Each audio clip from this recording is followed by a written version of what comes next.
Hello, wonderful listeners, and welcome back to another episode of English in Advance. I am your host, Jessica, and I am so happy you are here with me today. Today we are going to dive into a massive topic that is absolutely essential for anyone living or working in an English-speaking environment. We are going to talk about how to describe your job, how to talk about your workplace, and how to have those professional conversations that happen every single day.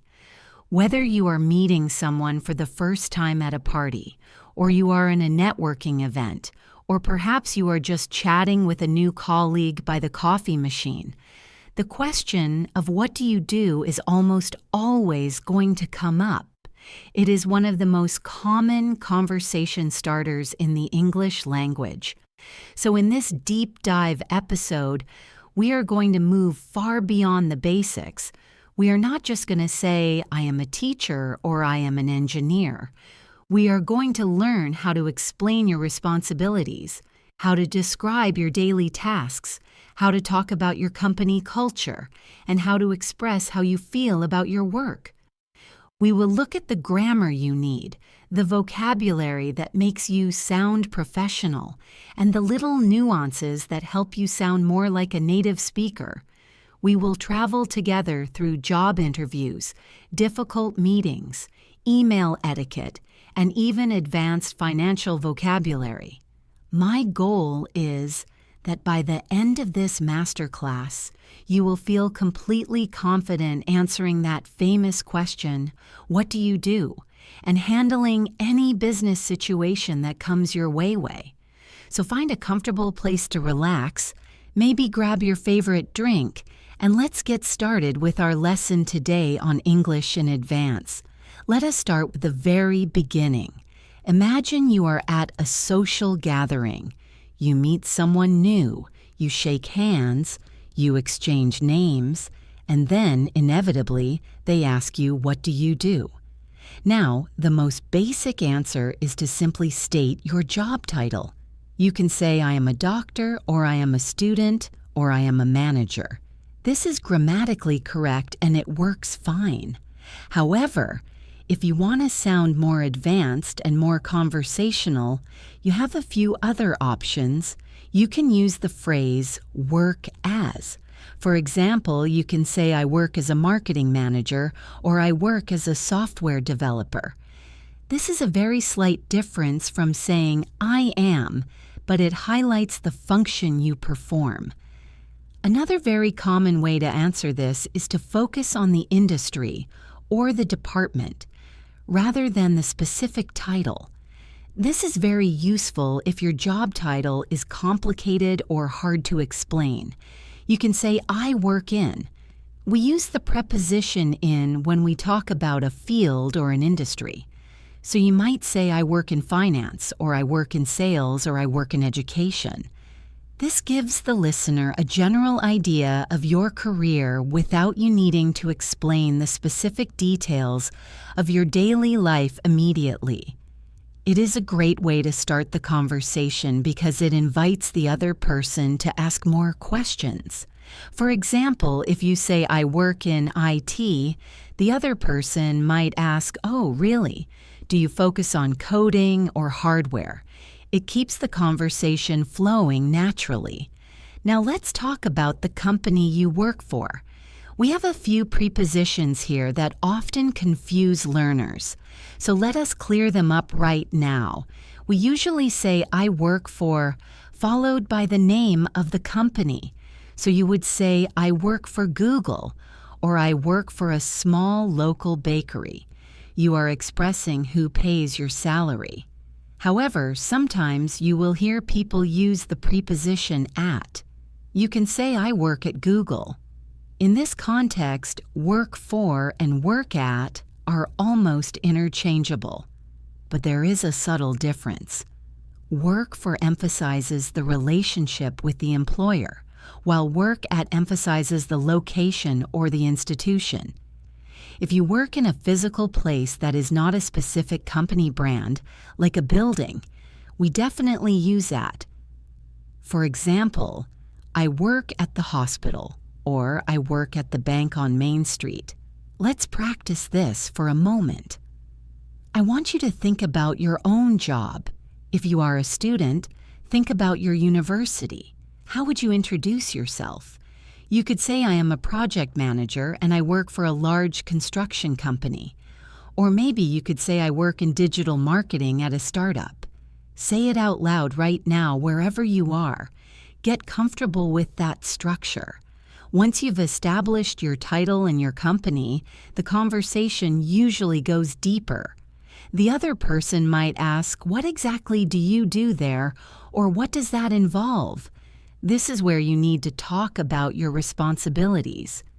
Many learners make the mistake of just listing tasks using the simple present tense, like I write emails and I talk to clients. While this is not wrong, it can sound a little bit robotic. To sound more professional and fluid, we use specific verbs and phrases that describe authority and action.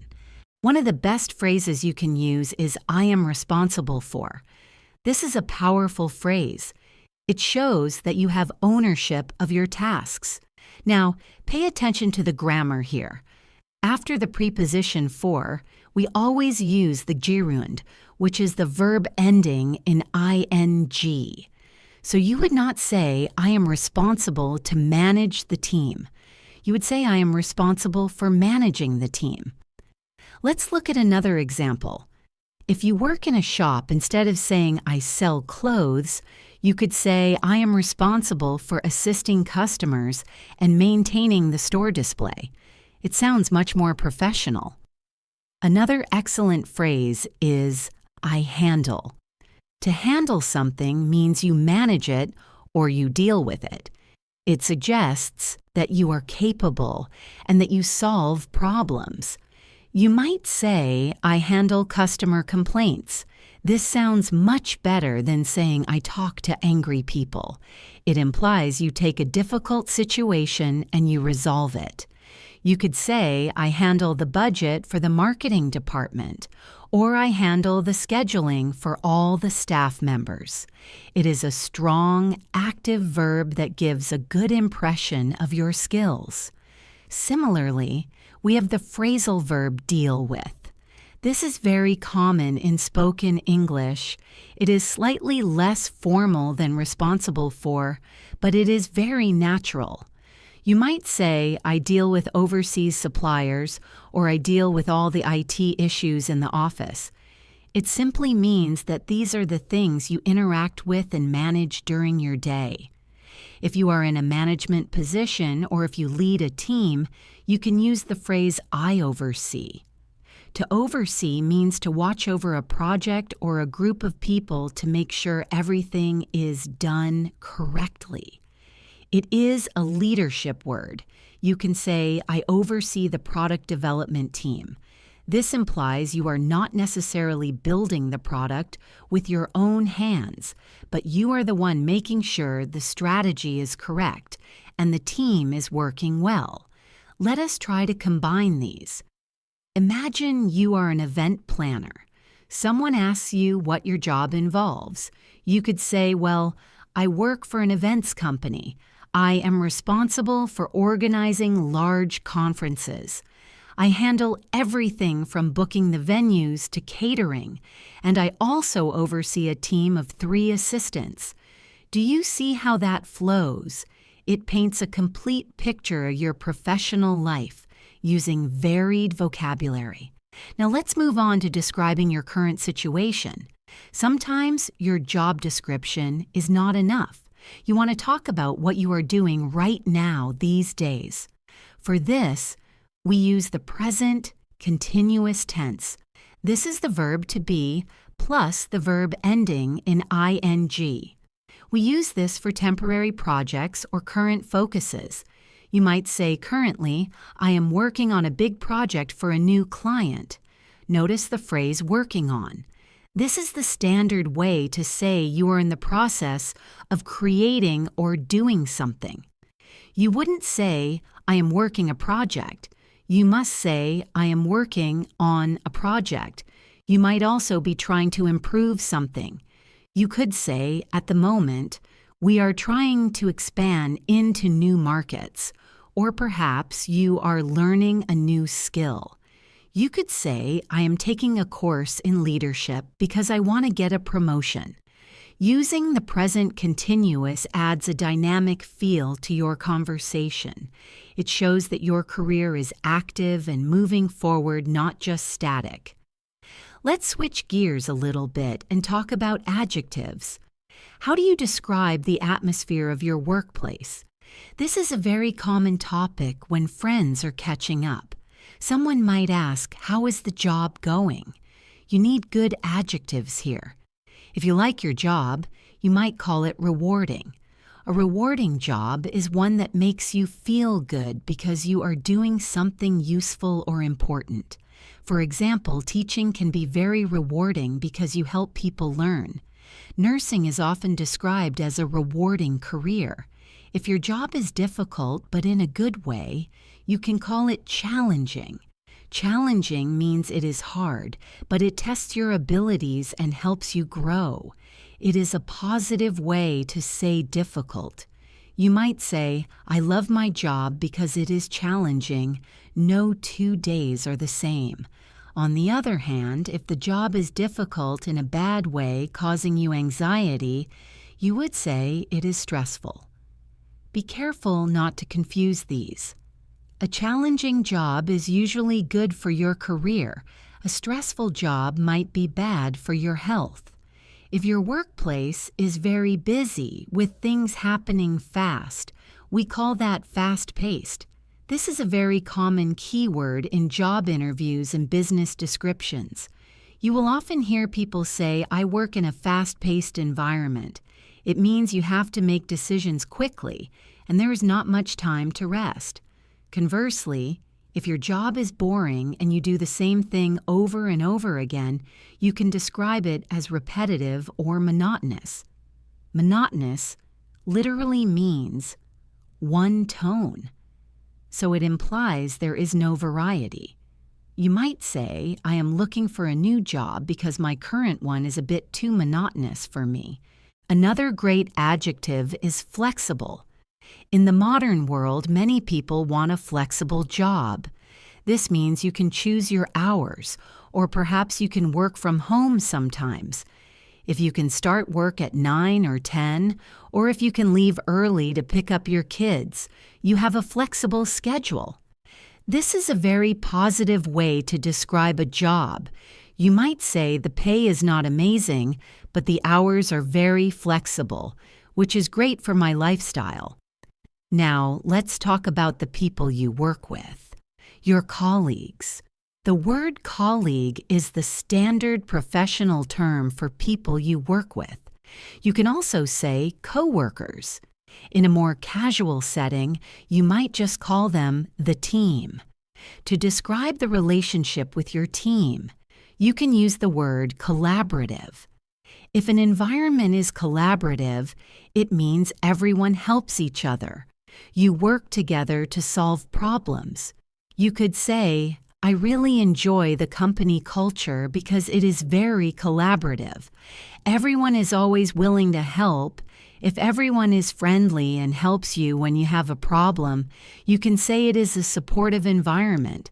Supportive is a wonderful quality in a workplace.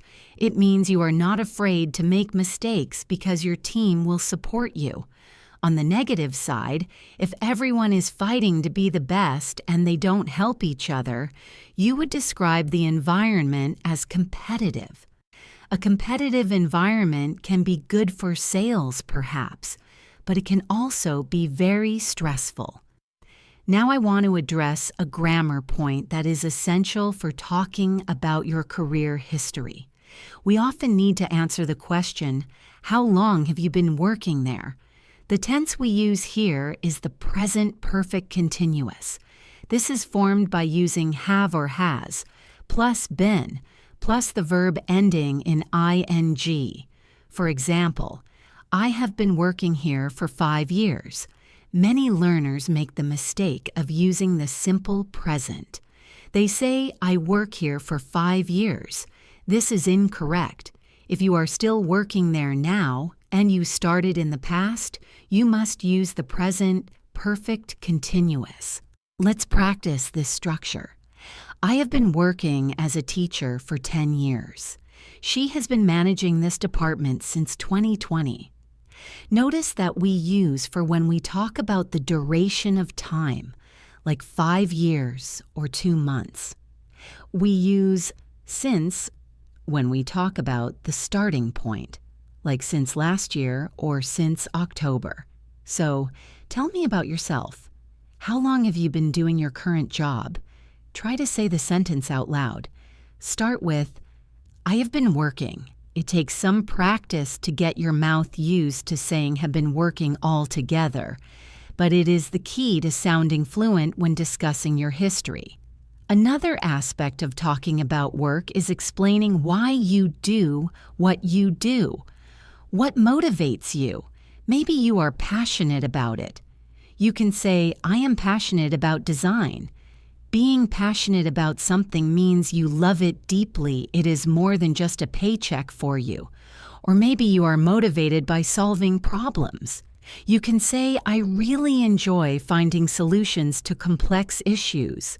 This is a great thing to say in an interview or a professional networking conversation.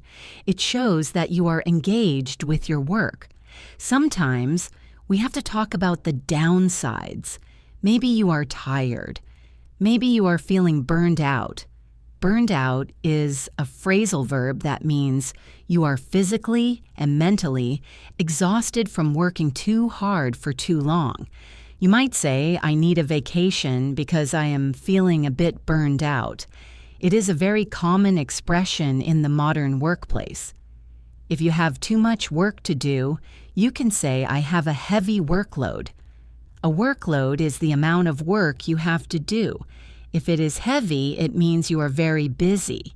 If it is light, it means you have free time. Let's integrate some of this into a conversation scenario. Imagine you meet an old friend, let's call him Mark. Mark asks, Jessica, what are you up to these days? You could reply, well, Mark, I am still working at the agency. I have been there for about 3 years now.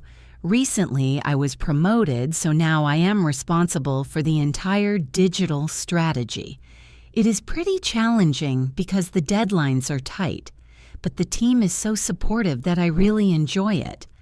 Currently, I am working on a huge campaign for a car company, so I have been working late, but it is very rewarding to see the results. Did you notice how many of our vocabulary words and grammar points we used in that short paragraph? We used the location with at. We used the history with have been working. We described responsibilities with responsible for. We used adjectives like challenging and supportive and rewarding. And we used the present continuous working on to describe a current project. This is how you layer your English. You don't just say simple sentences. You weave them together to tell a story. Now, let's talk about a slightly different situation. What if you are not currently working? Maybe you are between jobs. It is important to know how to say this gracefully. You do not have to say, I am unemployed, which can sound a bit harsh or negative. A very professional way to say this is, I am currently in between jobs. This implies that the situation is temporary and you are looking for the next opportunity. You can also say, I am taking some time off to focus on my studies, or I am looking for new opportunities in the finance sector. This sounds proactive and positive. If you work for yourself, you are self-employed. You can say, I run my own business, or I am a freelancer. A freelancer is someone who works on different projects for different clients rather than having one permanent boss. You might say, I work as a freelance graphic designer. This is becoming very common in the gig economy. If you have your own company, you can say, I founded a startup, or I own a small business. Now, let's imagine you are stepping into a meeting room. Meetings are the heart of corporate life, and they have their own special language. One of the biggest challenges for non-native speakers in meetings is knowing how to jump into the conversation. You might have a great idea, but you are waiting for the perfect pause that never comes.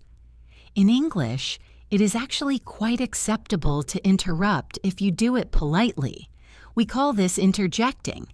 You can use phrases like, "Excuse me, may I add something here?" Or, "Sorry to interrupt, but I have a point to make regarding that." The key is the tone of voice. Keep it soft and polite. Practice saying, "If I could just come in here for a moment." This phrase alerts everyone that you are about to speak without being rude. Once you have the floor, which means once it is your turn to speak, you need to state your opinion clearly. We often use phrases like, "from my perspective," or "the way I see it." These are softer and more professional than just saying, "I think." For example, instead of saying, "I think this plan is bad," you could say, "From my perspective, there might be some risks with this plan that we should consider. Do you see the difference?" The second version sounds much more diplomatic. Being diplomatic is a crucial skill in English business culture. It means you are honest, but you are careful not to offend anyone. Disagreement is another tricky area. You will not always agree with your colleagues, and that is okay. But you must disagree politely to maintain good relationships. Never say you are wrong. That is too direct and can be seen as aggressive. Instead, try using the yes, but technique. You validate their point first, and then you offer your counterpoint. You can say, "I see what you are saying. However, I have a different concern." Or you could say, "That is a valid point, but have we considered the cost implications?" Another excellent phrase is, "I beg to differ." It sounds very formal, but it is a respectful way to say, "I disagree." For example, "I beg to differ on the timeline. I believe we need more time to complete this phase." Now let's talk about the other side of the coin, which is agreement. When you agree with someone, you want to show your support clearly. You can say, "I couldn't agree more." This means you agree 100%. You can also say, "You took the words right out of my mouth."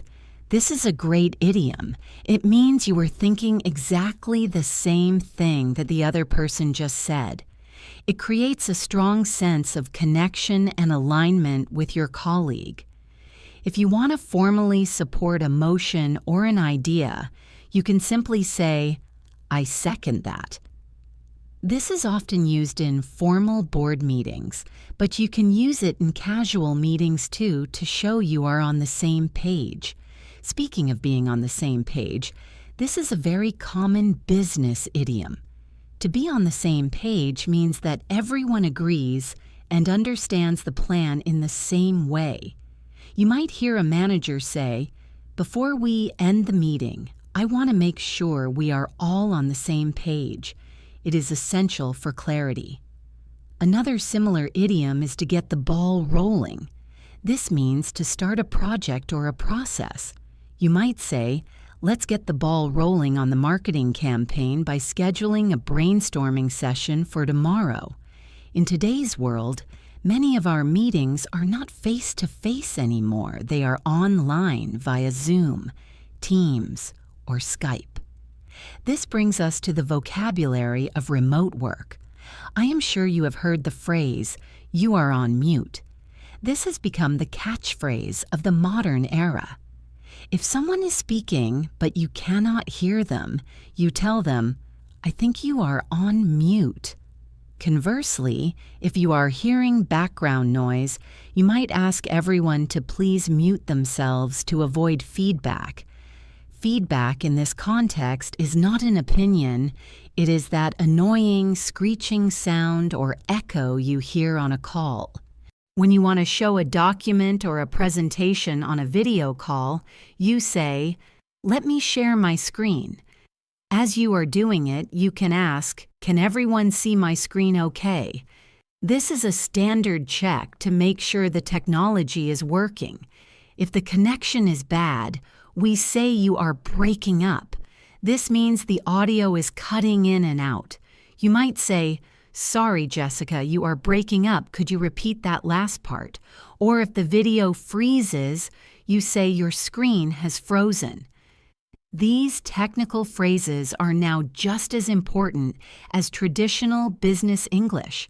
Working from home, or WFH as we often see it written, has its own challenges and vocabulary. We talk a lot about work-life balance. This is the equilibrium between your professional duties and your personal life. When you work from home, the lines can get blurred. To blur the lines means the distinction becomes unclear.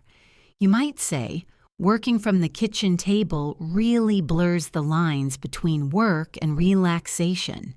Because of this, many people talk about setting boundaries. Setting boundaries means creating rules to protect your personal time, like not checking emails after 6 p.m.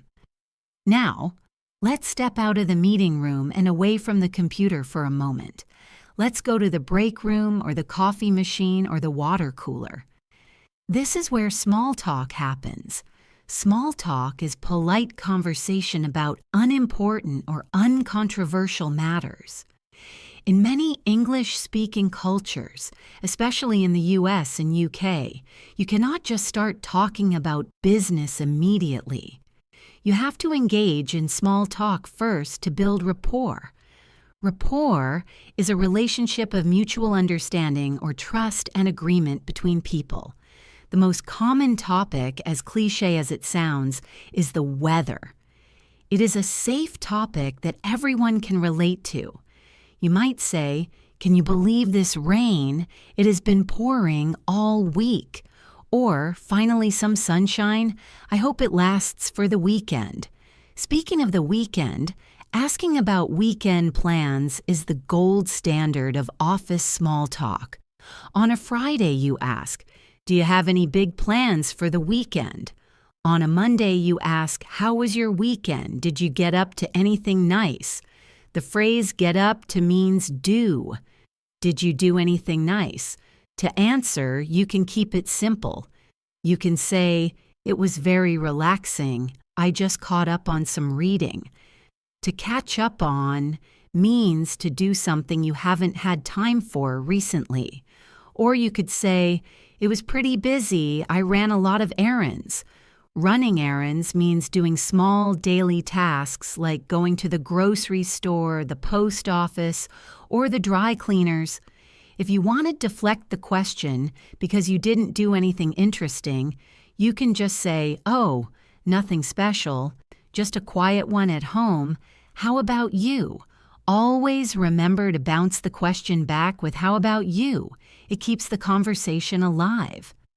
Another aspect of workplace conversation is dealing with problems or mistakes.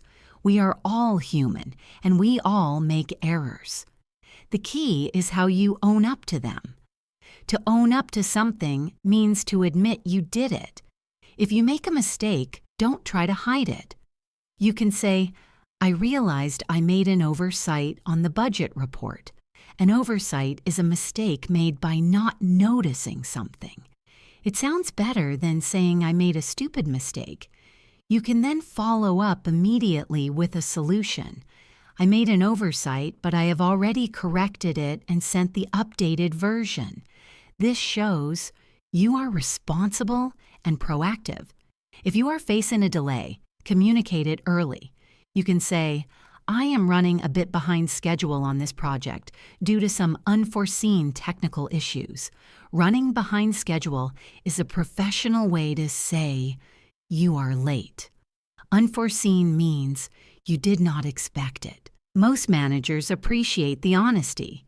You can ask for an extension by saying, would it be possible to extend the deadline to Friday? Being polite and direct is always the best policy. Let's talk about ambition and the future. At some point, you might want to ask for a promotion or a raise. A raise is an increase in your salary. These are difficult conversations. You need to prepare your case. You might say to your boss, "I would like to schedule a time to discuss my career progression." Career progression is a formal term for moving up in the company. In the meeting, you can highlight your achievements. You can say, "Over the past year, I have consistently exceeded my targets." To exceed targets means to do better than the goal that was set for you. You can say, "I have taken on additional responsibilities, such as training new staff." Therefore, I would like to discuss the possibility of a salary review. Notice the language here. We don't say, "I want more money." We say salary review or compensation adjustment. It sounds much more professional and objective. You are focusing on the value you bring to the company. You might also want to talk about professional development. This refers to learning new skills to get better at your job. You can say, "I am really interested in professional development opportunities, such as attending the upcoming industry conference." This shows you are eager to learn and grow, which employers love. Let's integrate some grammar here regarding hypothetical situations. In business, we often have to plan for different scenarios. We use conditional sentences for this. The second conditional is very useful for hypothetical discussions. This is the structure if plus past simple, followed by would plus the verb. For example, if we hired 2 more people, we would be able to finish the project faster. We are imagining a situation that is not real yet. Or if I were in charge of this department, I would restructure the team. Practicing these conditionals will make you sound very advanced when you are brainstorming strategies. We also use the passive voice a lot in business reports and formal speech. The passive voice focuses on the action rather than the person doing the action. Instead of saying, "John made a mistake" on the invoice, which sounds like you are blaming John, you can say, "A mistake was made on the invoice." This removes the blame and focuses on the issue.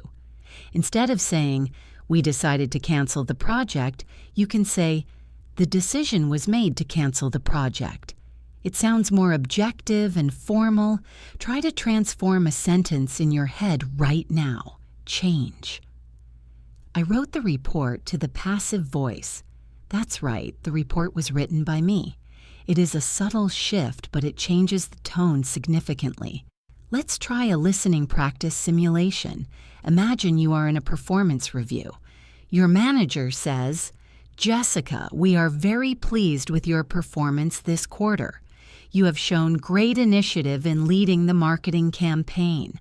However, we feel that your time management could be improved, as there were a few missed deadlines." How do you respond?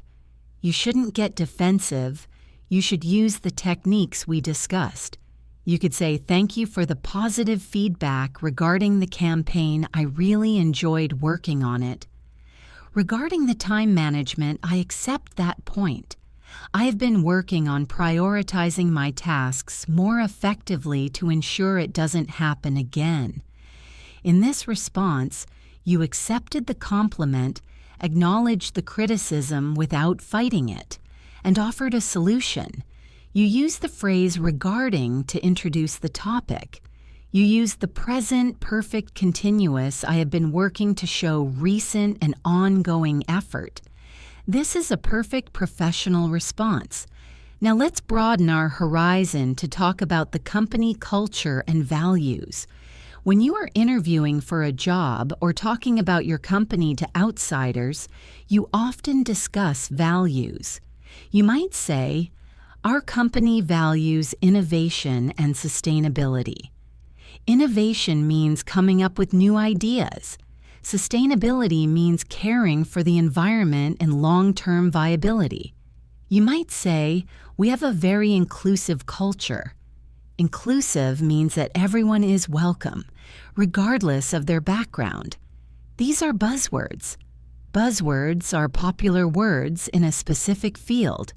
While some people dislike them, they are necessary to understand because they are used constantly in corporate communications.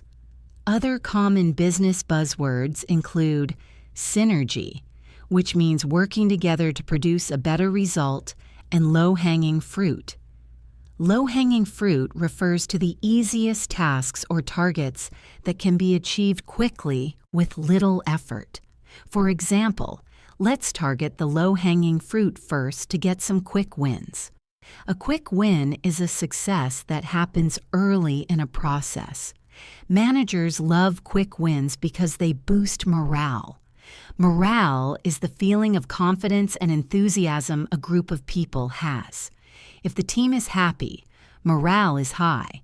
If everyone is sad or worried, morale is low.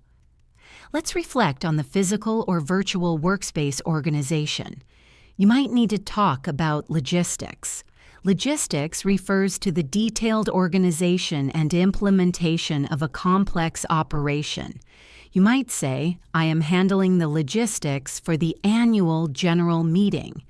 This implies you are organizing the room, the food, the invitations, and the schedule. If you are organized, you might say, I am very detail-oriented. This means you pay attention to the small things.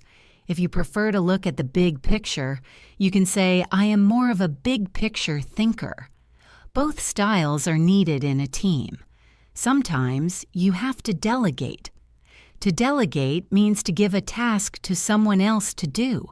You cannot do everything yourself.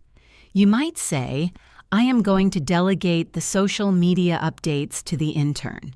An intern is a student or trainee who works, sometimes without pay, to gain work experience. Delegating effectively is a key management skill. You can say, could you take care of this for me? Take care of is a gentle command. It means handle this task. As we continue to navigate these workplace conversations, I want you to think about your own voice. Do you speak softly? Do you speak quickly? In a second language, we often lose our personality because we are so focused on grammar. I want to encourage you to bring your personality back into your English. If you are a funny person, learn some respectful jokes or light comments. If you are a serious person, focus on precise, strong vocabulary. The goal is not just to speak English, the goal is to be you in English. Let's practice a scenario regarding negotiation. Negotiation is not just for contracts, it happens every day. Maybe you are negotiating a deadline or a meeting time. Imagine a colleague says, I need this report by tomorrow at noon. You know that is impossible. You cannot just say no. You negotiate. You say, I understand it is urgent, but given my current workload, tomorrow noon is not feasible. Feasible means possible to do easily. You continue, would it be acceptable if I sent it to you by close of business on Thursday? Close of business, often abbreviated as COB, usually means 5 p.m. This is a compromise. You offered an alternative solution politely. Let's look at the phrase touch base. This is a very American business phrase that is spread globally. To touch base means to briefly contact someone to get an update. You might say, let's touch base on Monday to see where we are with the project. It implies a short, quick conversation, not a long formal meeting. Another one is to keep me in the loop. To be in the loop means to be informed about what is happening. If you are out of the loop, you don't know what is going on. You can say, please keep me in the loop regarding the client's feedback. It ensures you are not excluded from important information. Let's be honest. Work isn't always sunshine and smooth sailing. Sometimes you will disagree with a colleague, or you might have to deal with a very upset client. Knowing the right words to use in these high-pressure situations can save the day. Let's start with conflict resolution between colleagues. Imagine you and a coworker have a misunderstanding. In English, we often say we do not see eye to eye. To see eye to eye means to agree. If you don't see eye to eye, you have a disagreement. The goal is to clear the air. Clearing the air means to discuss the problem openly to remove the bad feelings. When you approach a colleague to resolve a conflict, your language must be non-accusatory. This means you should not blame them directly. A great grammar tip here is to use I statements instead of you statements. If you say, "You didn't finish the report," it sounds like an attack. The other person will immediately get defensive. Instead, try saying, "I was worried because the report wasn't finished on time." By focusing on your feeling or the situation, you make it safer for the other person to respond. You can say, "I feel that there might be a misunderstanding regarding our roles." This is a very professional, mature way to start a difficult conversation. Sometimes you need to find a middle ground. A middle ground is a compromise where both sides get a little bit of what they want. You might say, "I understand your position, so let's try to find a middle ground here." Or you can say, "Let's meet halfway." If the argument is getting heated, which means people are getting angry, it is okay to suggest a break. You can say, "Let's take a step back and discuss this when we are both less emotional." To take a step back is a phrasal verb that means to withdraw briefly to get a better perspective. Now let's shift our focus to external conflicts, specifically dealing with unhappy clients or customers. This requires a different set of vocabulary. The most important skill here is empathy. You need to show the customer that you understand their feelings.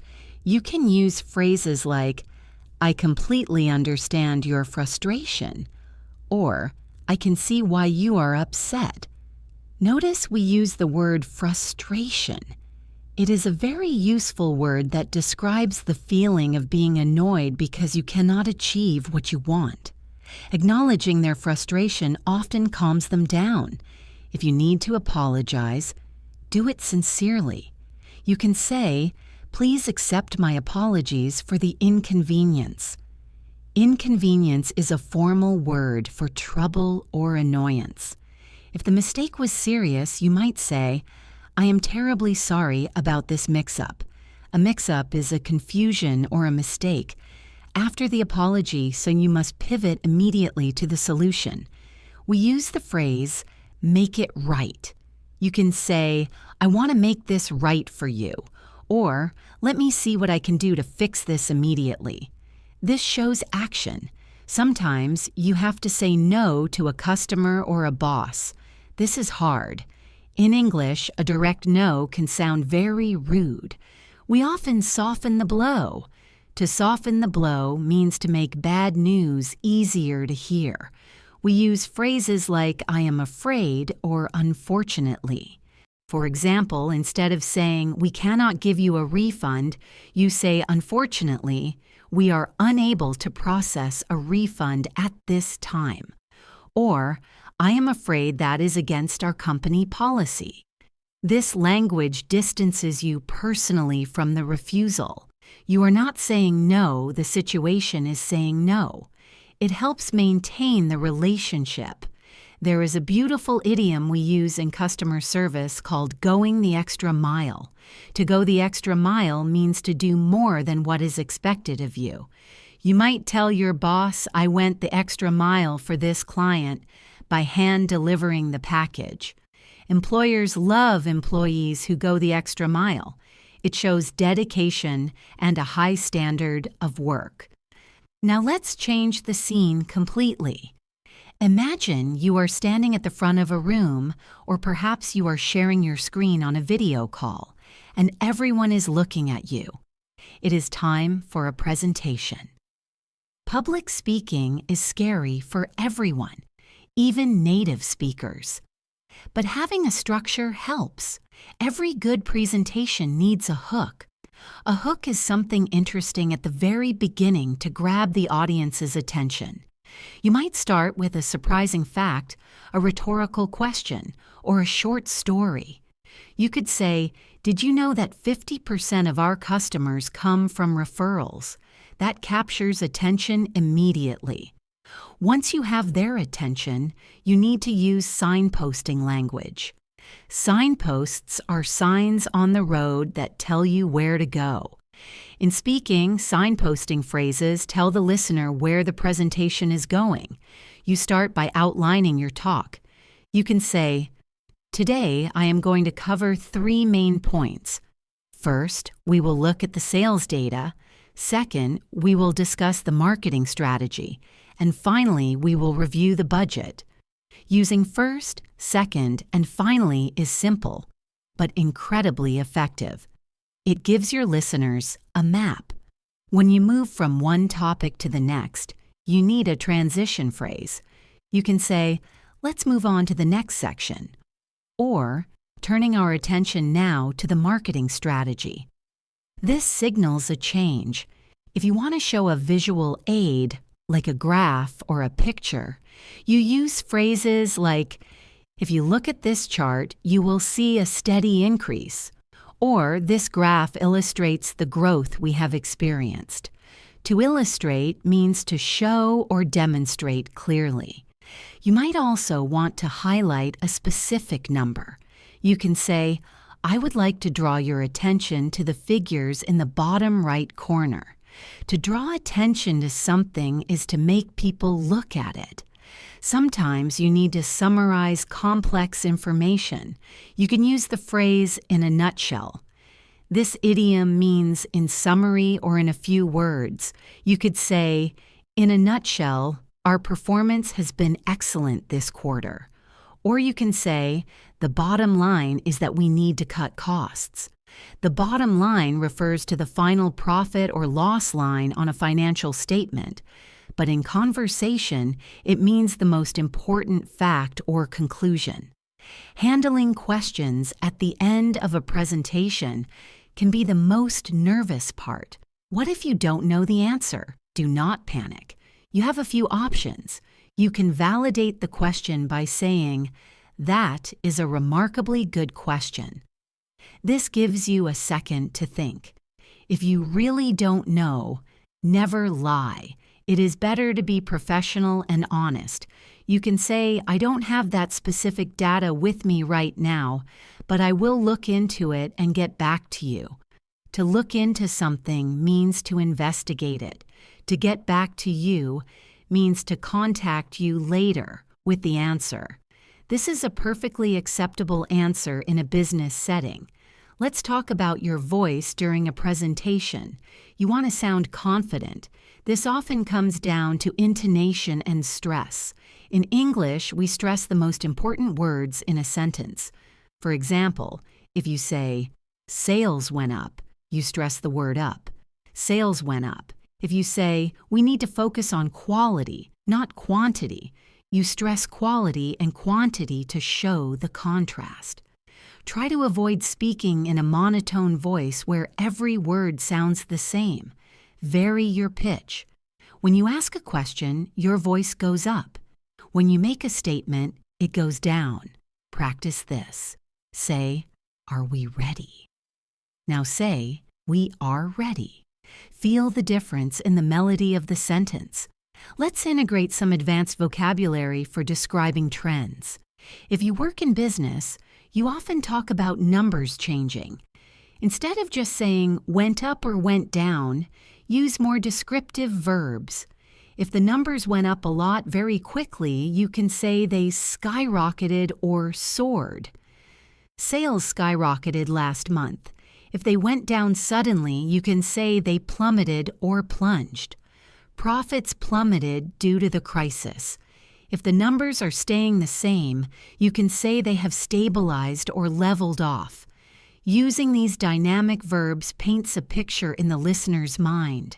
Also, consider how you propose new ideas during a presentation or a meeting. You want to sound persuasive. You can use the phrase, I propose, that followed by a full sentence. I propose that we launch the product in June. Or you can use the phrase, I recommend, followed by the gerund. I recommend launching the product in June. A very polite and sophisticated way to suggest something is to use the phrase, might it be possible to? Might it be possible to extend the deadline? It is tentative and very polite. Another key aspect of workplace communication is giving and receiving feedback. Feedback is information about how you are doing. We have constructive criticism, which is feedback intended to help you improve, not to hurt you. If you are giving feedback, try the sandwich method. This is where you say something positive, then the criticism, and then something positive again. For example, Jessica, your presentation style is very engaging. I think you could organize your slides a bit more clearly next time. But overall, you did a fantastic job connecting with the audience. This makes the criticism easier to accept. When you receive feedback, even if it is negative, try to remain professional. Do not get angry. Simply say, thank you for the feedback, I will take that on board. To take something on board means to accept it and think about it seriously. It shows you are open to growth. You can also ask for clarification. Can you give me a specific example of what you mean? This ensures you understand exactly what to change. Let's take a moment to talk about the concept of networking. Networking is the action of interacting with others to exchange information and develop professional or social contacts. It is crucial for career growth. When you are networking, you need an elevator pitch. An elevator pitch is a very short summary of who you are and what you do, short enough to say during an elevator ride, maybe 30 seconds. It should be punchy and memorable. Let's draft an elevator pitch together. It should follow this structure: who you are, what you do, and the value you provide. For example, hi, I am Jessica. I am a corporate trainer specializing in communication skills. I help international teams work together more effectively by breaking down language barriers. See how clear that is. It doesn't just say I teach English. It says I help teams work together. It focuses on the result, the value. I want you to pause and think about your elevator pitch. What is the value you bring to your company? Do you save them money? Do you save them time? Do you make them look good? That is what you should highlight. In the world of networking, you also need to know how to exit a conversation gracefully. You cannot just walk away. You need a transition. You can say, it was lovely meeting you. I don't want to keep you from the rest of the event. Or, I am going to grab another coffee, but I would love to connect on LinkedIn. Asking to connect on LinkedIn is the modern way to exchange business cards. It keeps the door open for future communication. Let's sprinkle in some more idioms that you might hear in a busy office. Have you heard the phrase cut corners? To cut corners means to do something in the easiest or cheapest way, often by ignoring rules or sacrificing quality. You might hear, we cannot afford to cut corners on safety. It is usually used in a negative sense. Another one is back to the drawing board. This means you have to start over from the beginning because the previous attempt failed. Well, that plan didn't work, so it is back to the drawing board. If someone asks you to keep them posted, they mean keep them informed of the progress. Please keep me posted on the negotiations. And if you are very busy with a lot of work, you can say you have a lot on your plate. I have a lot on my plate right now, so I cannot take on any new projects.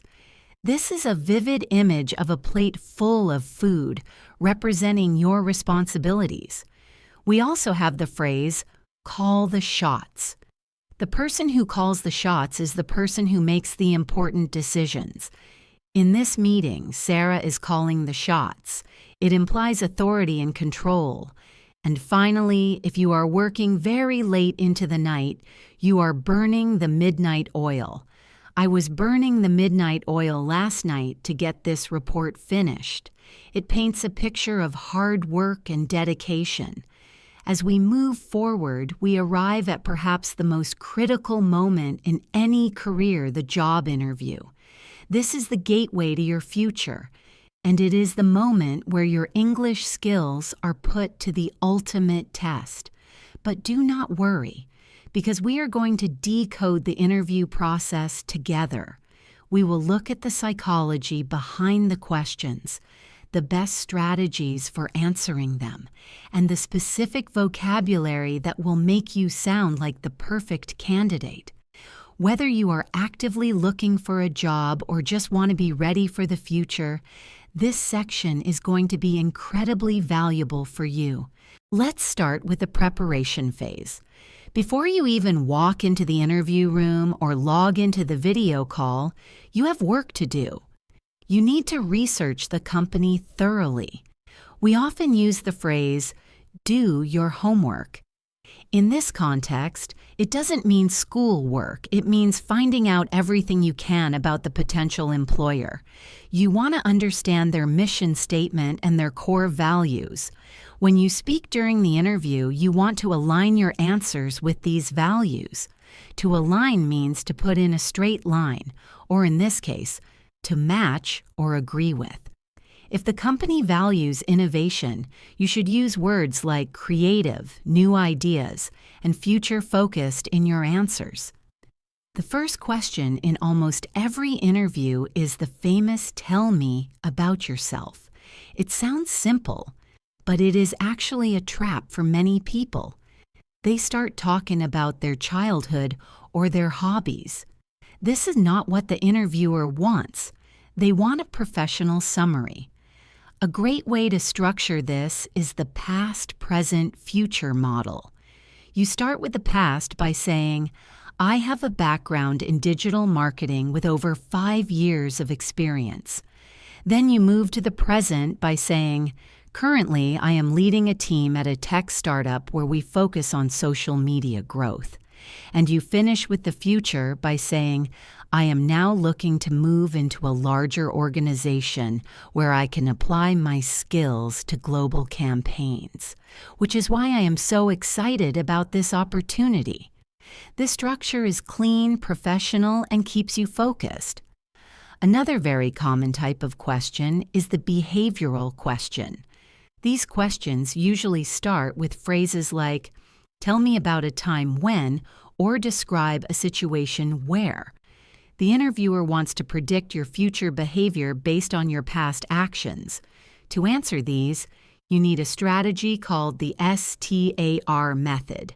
STAR stands for situation, task, action, and result. This is a magical formula for storytelling in business. Let's break down the STAR method. First, you describe the situation. You set the scene. You might say, in my last job, we were facing a significant drop in sales during the holiday season. Next is the task. What did you have to do? You say, my goal was to identify the problem and create a new promotional strategy. Then comes the action. This is the most important part. You must use I, not we. You want to show what you did. You say, I analyzed the customer data, I designed 3 new email campaigns, and I trained the sales team on the new approach. Finally, the result. You need a happy ending, preferably with numbers. You say, as a result, sales increased by 20% compared to the previous year. Using the STAR method ensures your answer is complete and impressive. You will also likely face the question, what is your greatest weakness? This is a tricky one. You should not say I have no weaknesses because that sounds arrogant. You also should not say I am a perfectionist because that is a cliché and interviewers are tired of hearing it. A cliché is a phrase that is overused and lacks original thought. Instead, choose a real weakness that is not critical to the job and immediately explain how you are fixing it. For example, you could say, "Sometimes I get nervous when speaking in front of large groups. However, I have recently joined a public speaking club to improve my confidence, and I am already seeing great progress." This turns a negative into a positive. It shows you are self-aware and proactive. Let's talk about the question, why do you want to work here? This is your chance to show off your research. Do not just say, "I need a job" or "the salary is good." You want to show that you admire the company. You can say, "I have followed your company for a long time, and I am really impressed by your commitment to sustainability. I want to work for a company that makes a positive impact on the world." Or you could say, "I see that you are expanding into the Asian market, and with my language skills and regional knowledge, I believe I can contribute significantly to that growth." The word contribute is key here. It means to give or add value. You are telling them not just what you want to take, but what you want to give. Towards the end of the interview, they will almost always ask, "Do you have any questions for us?" Do not say no. Saying no makes you look uninterested. You must ask questions. This is your chance to interview them. You can ask, "What does a typical day look like in this role?" Or, "How do you measure success for this position?" This shows you are thinking seriously about the job. You could also ask about the company culture. "Can you tell me a little bit about the team I would be working with?" These questions show that you are engaged and curious. Now, let's navigate the most delicate part of the process, which is discussing money. Salary negotiation is an art form. You need to be polite but firm. First, you need to know your worth. You should know the industry standard, which is the average pay for that job in your city. If they ask, "What are your salary expectations?" try not to give a specific number first. You can say, "I am open to discussing a competitive salary based on the responsibilities of the role." If they push you for a number, give a range, not a single figure. You can say, "Based on my research and experience, I am looking for something in the range of 50 to 60,000. This gives you room to negotiate. When you receive an offer, you do not have to accept it immediately. You can express gratitude and ask for time. You can say, "Thank you so much for the offer. I am very excited about the possibility of joining the team. Would it be possible for me to review the details and get back to you by Monday?" This is perfectly normal. It gives you time to think. If the salary is lower than you wanted, you can negotiate. You can say, "I am very keen on this role, but I was hoping for a salary closer to 60,000 given my experience. Is there any flexibility in the budget?" The word flexibility is very useful here. It is a soft way of asking them to change their mind. If they cannot offer more money, you can negotiate other things, which we call the compensation package or benefits. This includes things like vacation days, health insurance, or the ability to work from home. You might say, "If the salary is fixed, would you be willing to offer an extra week of vacation or flexible working hours?" Sometimes these benefits are worth more than a small increase in salary. Once the interview is over, your job is not done. You should send a thank you note or a follow-up email. This should be sent within 24 hours. It keeps you fresh in their mind. You can write, "Dear Mr. Smith, thank you for taking the time to meet with me yesterday. I really enjoyed learning more about the role and the team. I remain very interested in the opportunity and I look forward to hearing from you. Short, sweet, and professional. It shows you have good manners and attention to detail. Let's discuss some red flags to watch out for during an interview. A red flag is a warning sign. If the interviewer is rude, or if they cannot explain the job clearly, or if they badmouth their current employees, these are red flags. To badmouth means to speak negatively about someone. If they say, "Our last manager was terrible," be careful. It might be a toxic work environment. Remember, an interview is a two-way street. You are choosing them just as much as they are choosing you. Trust your gut. Your gut is your intuition or inner feeling. If something feels wrong, it probably is. Now, I want to address the anxiety that comes with interviewing in a second language. It is normal to be nervous.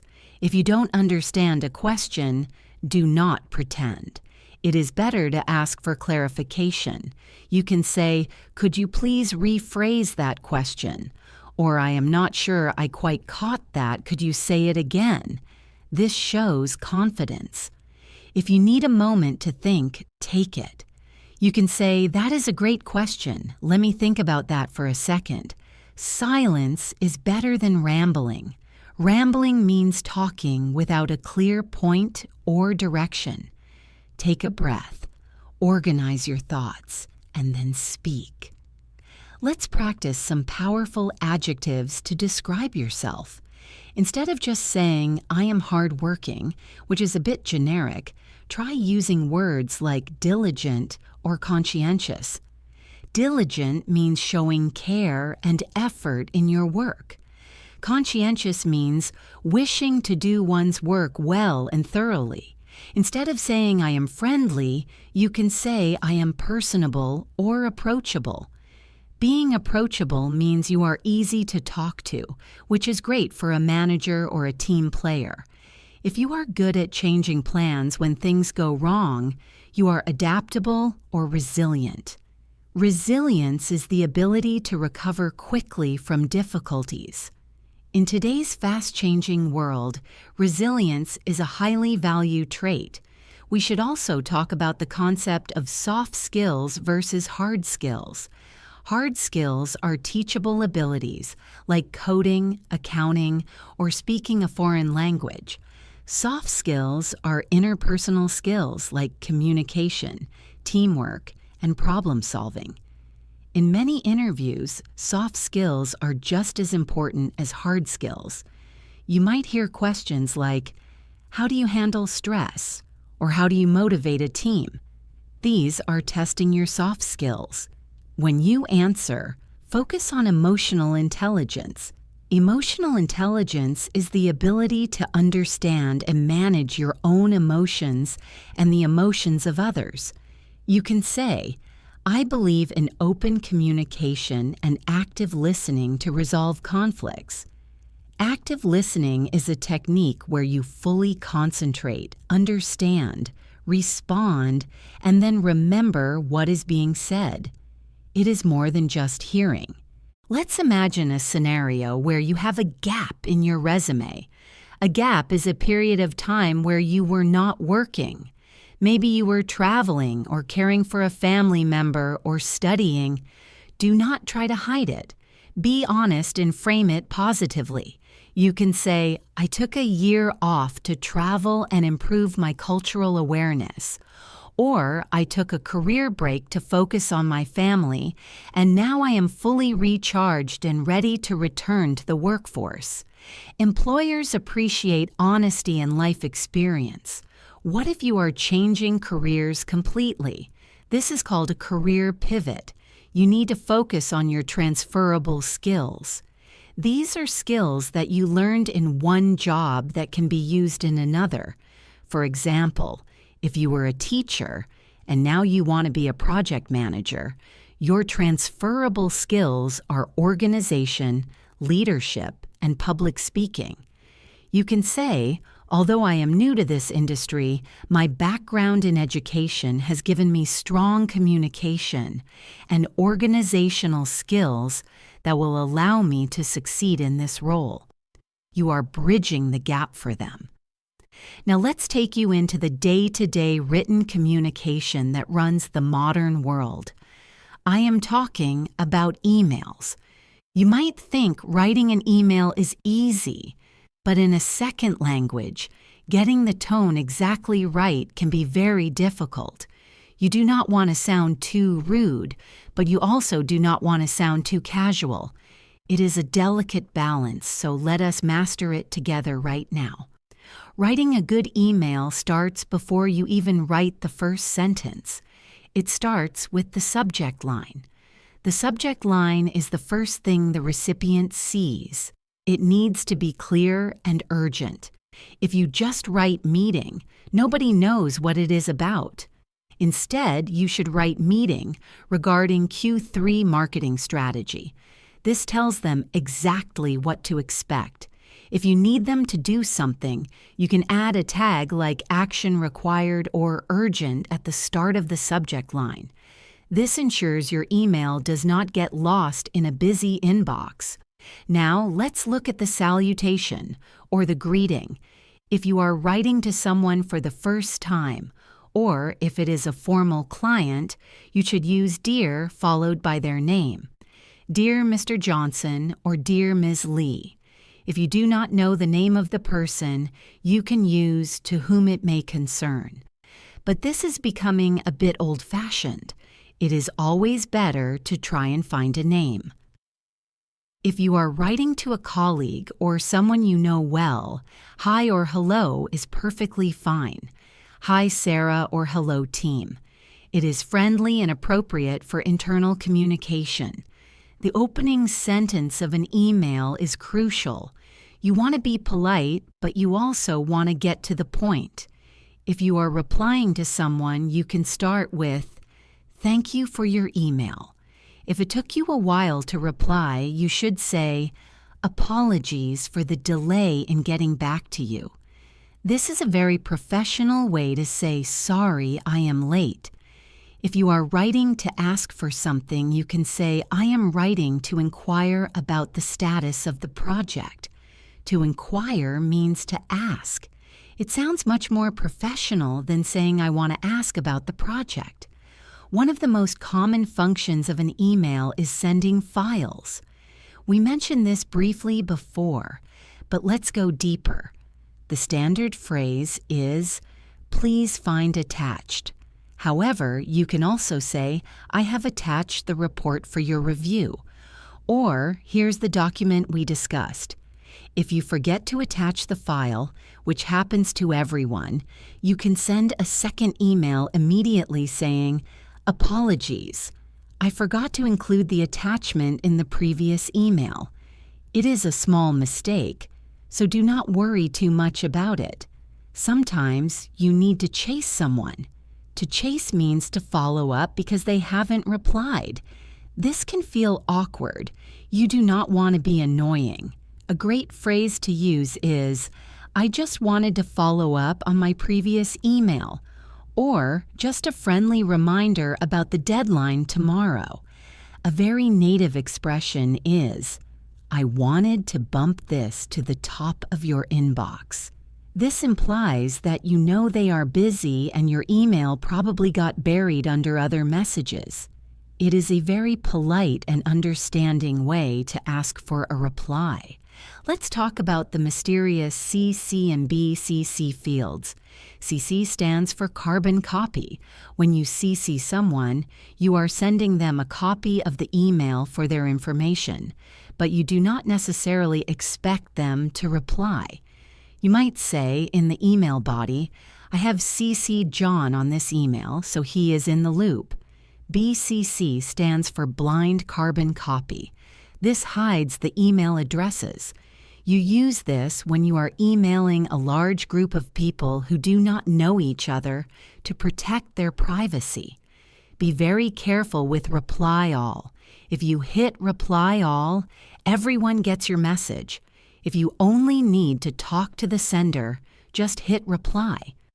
Using reply all unnecessarily is a major breach of email etiquette. Now, let's imagine a bittersweet moment. You are leaving your job. Maybe you found a better opportunity, or maybe you are moving to a new city. How do you say goodbye professionally? First, you need to resign. You usually write a resignation letter. In the conversation with your boss, you can say, "I have decided to move on to a new opportunity." You then say, "I am putting in my 2 weeks' notice." This is the standard warning period in many countries. You want to leave on good terms. We have an idiom for this called burning bridges. You never want to burn your bridges.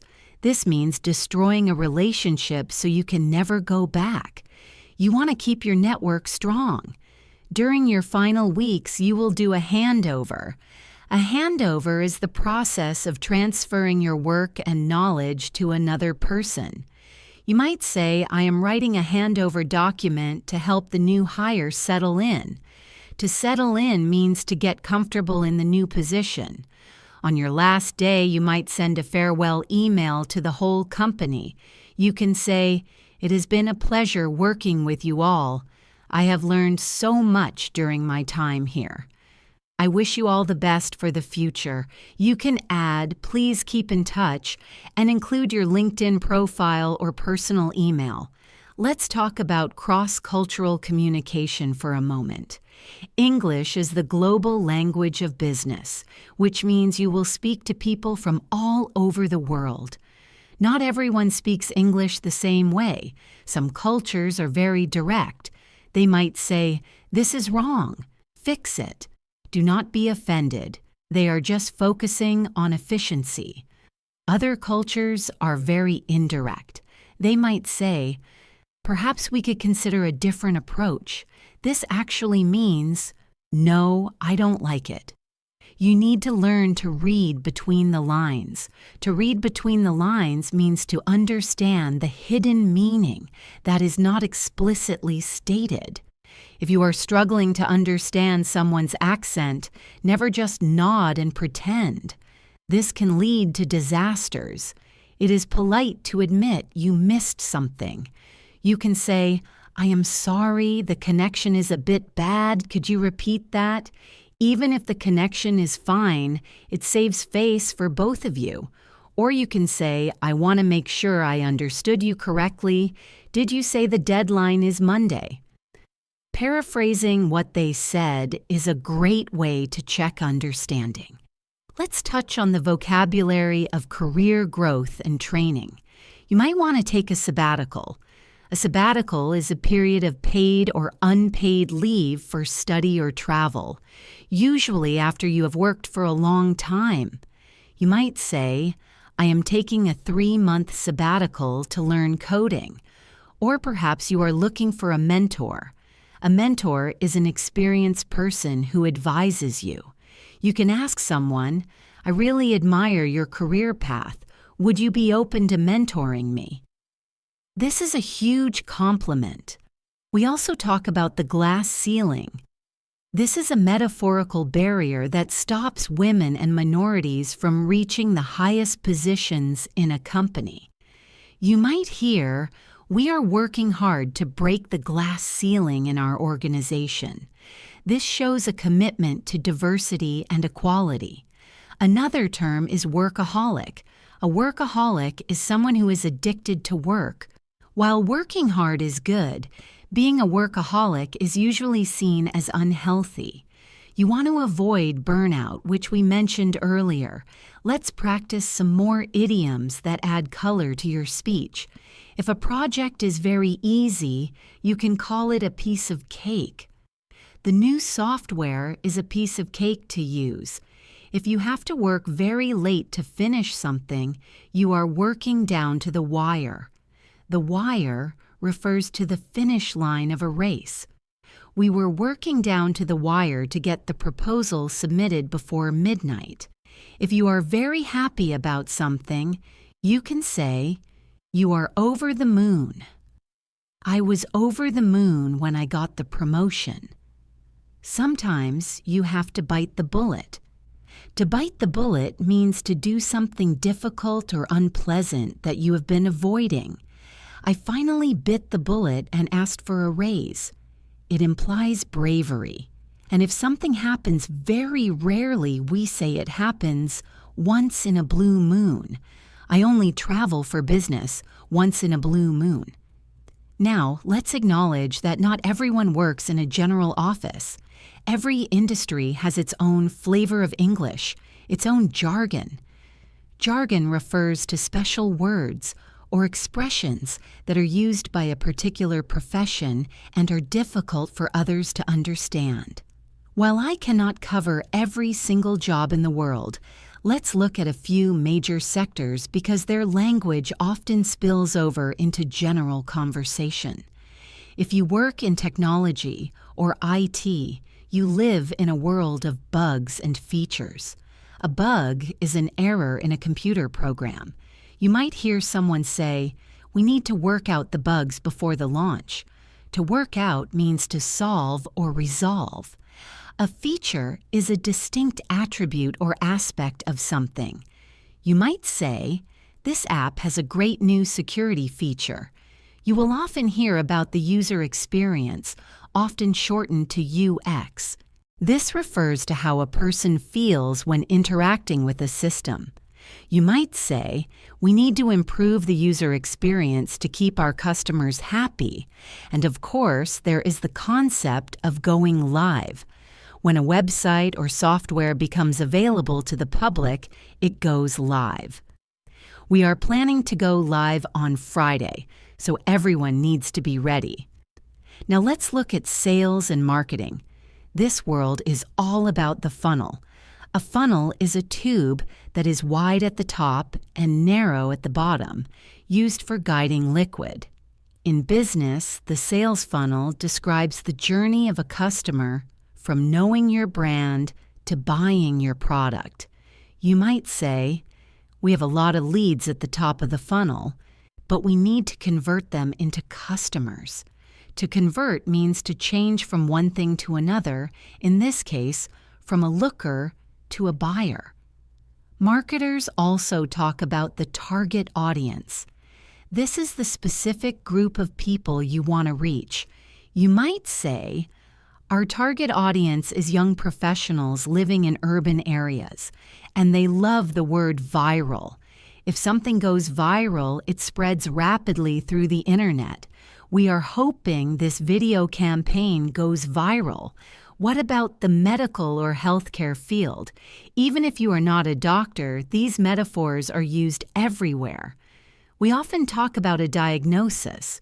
A diagnosis is the identification of the nature of an illness or problem.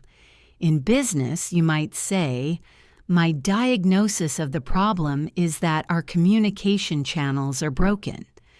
We also talk about a checkup. A checkup is a medical examination to see if you are healthy.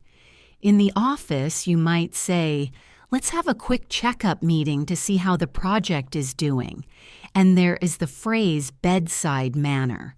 This refers to a doctor's approach or attitude toward a patient. If a manager is very cold and unkind, you might say, "He is a great expert, but he has a terrible bedside manner." Let's shift gears to the psychology of speaking English at work. I want to talk about something called imposter syndrome. Have you ever heard of this? Imposter syndrome is the persistent inability to believe that one's success is deserved or has been legitimately achieved as a result of one's own efforts or skills. Basically, you feel like a fraud. You feel like everyone else knows what they are doing, and you are just pretending. This is incredibly common among non-native English speakers. You might sit in a meeting and think, "Oh no, my English is not good enough. They are going to find out I don't belong here." I am here to tell you that this is just a feeling, not a fact. Your value comes from your skills and your ideas, not just your grammar. To combat this, we use the phrase fake it until you make it. This means acting confident even when you do not feel it until eventually the confidence becomes real. You can say to yourself, I earned my place at this table. If you make a mistake, do not apologize profusely. Just correct yourself and move on. Instead of saying, I am so sorry my English is bad, say, let me rephrase that to be clearer. This shifts the focus from your lack of language to your desire for clarity. It is a power move. Another psychological aspect is the fear of silence. In some cultures, silence is respectful. In English-speaking business cultures, especially in the West, long silences can be awkward. We often use fillers to buy time. Words like and well are common, but too many can make you sound unsure. A better strategy is to use transition phrases. You can say, that is an interesting point. Let me consider the implications. This buys you 5 seconds to think without the awkward silence. Or you can simply say, bear with me for a moment while I check my notes. To bear with someone means to be patient with them. Now let's do some serious work on pronunciation. In the business world, there are certain words that are high frequency, but also high difficulty. If you can master these, you will instantly sound more fluent. Let's look at the word comfortable. It looks like it has 4 syllables, comfortable. But native speakers usually squeeze it into 3 or even 2, comfortable or comfortable. Practice that. I am comfortable with this agreement. Another tricky one is entrepreneur. This is a person who sets up a business. It comes from French, so it breaks the English rules. It is pronounced entrepreneur. The stress is on the last syllable, neur. He is a successful entrepreneur. Next, let's look at schedule. In American English, it sounds like schedule with a K sound. In British English, it often sounds like schedule with a sh sound. Both are correct, but pick one and be consistent. Let's schedule a meeting. How about the word specific? Many learners say Pacific, like the ocean. You must hit the S and the P clearly. Specific. Can you be more specific? And finally, the word negotiate. It has a sh sound in the middle. Negotiate. We need to negotiate the terms. Practice these words in front of a mirror. Watch your mouth shape. Pronunciation is a physical sport. You have to train your muscles. Let's move on to the concept of time management vocabulary. Time is money, as they say. If you tend to wait until the last minute to do things, you are a procrastinator. To procrastinate means to delay or postpone action. You might say, I need to stop procrastinating and start the report. If you are very organized and do things in order of importance, you know how to prioritize. I need to prioritize the client presentation over the internal emails. We often talk about bandwidth in modern offices. Originally an IT term, it now refers to mental energy or capacity. And you might say, I do not have the bandwidth to take on a new project right now. This is a polite way of saying, I am too busy. If you are doing 2 things at once, you are multitasking. While multitasking sounds good, studies show it is often inefficient. You might say, I am trying to focus on one task at a time instead of multitasking to ensure quality. If you are working very hard and efficiently, you might say you are in the zone. I was in the zone this morning and finished the whole proposal in 2 hours. But if you work too hard without a break, you risk burnout. We mentioned this before, but it is worth repeating. Self-care is important. You might say, I am taking a mental health day to avoid burnout. This is becoming very acceptable in modern companies. Let's weave some of these new words into a story. Stories are the best way to remember vocabulary. Imagine you are an entrepreneur named Tom. Tom launched a tech startup. At first, there were a lot of bugs in the system, and the user experience was poor. Tom felt like an imposter. He thought, I don't know what I am doing, but he decided to fake it until he made it. He hired a marketing expert to fix the sales funnel and identify the target audience. They decided to go live with a new version. Tom had to prioritize his tasks because he didn't have the bandwidth to do everything. He stopped procrastinating and worked hard. Eventually, the app went viral. Now, Tom is comfortable negotiating with big investors. See how that story brings everything together. Try to create your own mini stories with the words you learn. It makes them stick in your brain. I want to touch upon the concept of corporate social responsibility, or CSR. This is how companies manage their business processes to produce an overall positive impact on society. You might hear, our CSR initiative focuses on reducing plastic waste. If you are asked about this in an interview, it is good to have an opinion. You can say, I admire the company's commitment to CSR. It aligns with my personal values. We also have the term diversity and inclusion, often abbreviated as D&I. This refers to policies that encourage a diverse workforce. You might say, I believe that diversity and inclusion drive innovation because different perspectives lead to better solutions.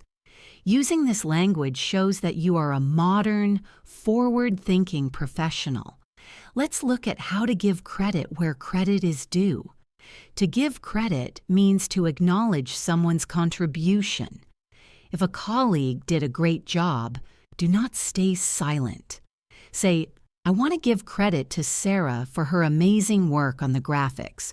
Or, I have to hand it to John, he really saved the day. To hand it to someone is an idiom meaning to give praise. Being the person who praises others makes you a leader. It makes people want to work with you. Conversely, if you need to take responsibility for a failure, use the phrase the buck stops with me. This comes from the expression pass the buck, which means to shift the blame. If the buck stops with you, it means you accept the final responsibility. As the manager, the buck stops with me, so I will take full responsibility for the delay. This is a sentence that commands respect. Let's start by packing our bags. Business travel is a reality for many professionals, and it comes with its own specific vocabulary. Before you even leave, you need an itinerary. An itinerary is a detailed plan of your journey, including flight numbers, hotel names, and meeting times. You might say to your assistant or a colleague, please send me the itinerary so I can review the logistics. When you arrive at your destination, you might be suffering from jet lag. Jet lag is the extreme tiredness you feel after a long flight across different time zones. You can say, I am fighting a bit of jet lag today, so I will need an extra strong coffee. It is a great icebreaker when meeting international colleagues. When you are traveling on business, you are often on an expense account. This means the company pays for your food and lodging. You will need to keep your receipts to claim expenses later. To claim expenses means to ask the company to pay you back. You might ask a waiter, could I have a receipt for tax purposes, please? Or you might say to your manager, what is the daily allowance for meals on this trip? An allowance is a set amount of money you are permitted to spend. Knowing these terms saves you from awkward financial conversations later. Business travel also introduces you to the concept of cultural etiquette. English is the global language, but culture dictates how we use it. We generally divide cultures into high context and low context. In low context cultures, like the United States, Germany, or Australia, communication is direct. Yes means yes and no means no. You might hear, let's get straight to the point. This means do not waste time on small talk. However, in high context cultures, like Japan, China, or many Arab countries, communication is indirect. The relationship is more important than the transaction. In these cultures, saying no directly is considered rude because it causes the other person to lose face.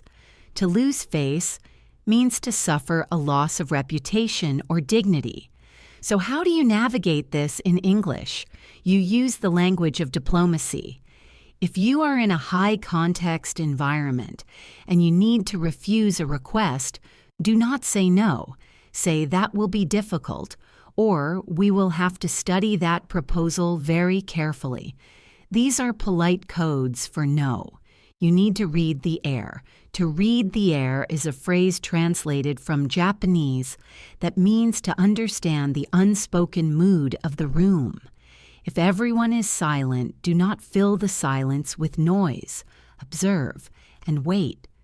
Being culturally intelligent is just as important as being linguistically fluent. Now, let's imagine you have landed at a large industry conference. Conferences are gold mines for networking, but they can be intimidating. You are in a huge hall with hundreds of strangers. How do you start? You need an opening line. A great way to start is to ask about the event itself. You can say, "How are you finding the conference so far?" This is an open question that invites an opinion. Or you can ask, "Which sessions have you attended today?" If you are standing in line for coffee, you can simply say, "This line is long, isn't it? I hope the coffee is worth it." It is simple, but it breaks the ice. To break the ice means to start a conversation in a social setting. At a conference, you will often hear a keynote speech. The keynote is the most important speech of the event, usually given by a famous expert. You can use this as a conversation starter. You can say, "What did you think of the keynote speaker's point about artificial intelligence?" Once the conversation is flowing, you want to exchange contact details. In the past, we swapped business cards. We still do, but now we often connect digitally. You can say, "Do you have a card? Or should we connect on LinkedIn right now?" Ending a conversation at a networking event is a skill itself. You do not want to be stuck talking to one person for an hour. You need to circulate. To circulate means to move around and talk to many people. A polite way to exit is to say, "I do not want to monopolize your time. It was lovely meeting you." To monopolize means to keep something all to yourself. This phrase makes you sound very considerate. Or you can say, "I am going to mingle a bit more before the next session starts. Let's catch up later." To mingle means to mix and chat with people socially. Now, let's bring it back to the office and talk about managing up. Managing up refers to the relationship you have with your boss or supervisor. You want to manage them just as much as they manage you. This requires strategic communication. If you have a problem, do not just present the problem. Present the solution. This is a golden rule. Instead of saying, "We have a problem with the shipping," say, "We have a shipping delay, but I have already contacted 3 alternative couriers to solve it." This makes you look proactive. When you need your boss to agree to a new idea, you need their buy-in. Buy-in is the agreement or acceptance of a suggestion or plan. You might say, "I need to get the CEO's buy-in before we can proceed with this budget." To get buy-in, you need to speak their language. Leaders care about the bottom line, which is profit, and ROI, which stands for return on investment. You can say, I believe this training course will have a high ROI because it will increase our team's efficiency by 20%. When you use data and financial terms, you sound like a leader. Let's talk about the vocabulary of strategy. In meetings, you will often hear people talk about the big picture. The big picture is the overall perspective or objective, not the small details. A manager might say, let's not get bogged down in the details, let's look at the big picture. To get bogged down means to get stuck or slowed down, like walking through deep mud. You might also hear about synergy. Synergy is when two or more organizations produce a combined effect greater than the sum of their separate effects. We are looking for synergy between the marketing and sales departments. Another popular term is pain points. A pain point is a specific problem that prospective customers of your business are experiencing. You might say our new software solves the customer's biggest pain point, which is slow processing speed. If you can identify and solve pain points, you will always be successful in business. We also talk about low-hanging fruit. I mentioned this briefly before, but it is worth repeating. These are the easiest targets or goals. Let's go after the low-hanging fruit first to build momentum. Momentum is the force that keeps an object moving. In business, it means progress that is getting faster and stronger. Now let's refine your grammar with a focus on modal verbs for diplomacy. In business, we rarely use direct commands like do this or give me that. We use modals like could, would, and might. Instead of saying, send me the report, we say, could you send me the report?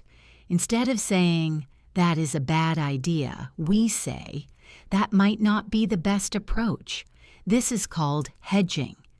Hedging is the use of cautious language to express indecision or politeness. It protects you from being wrong and protects the other person from feeling attacked.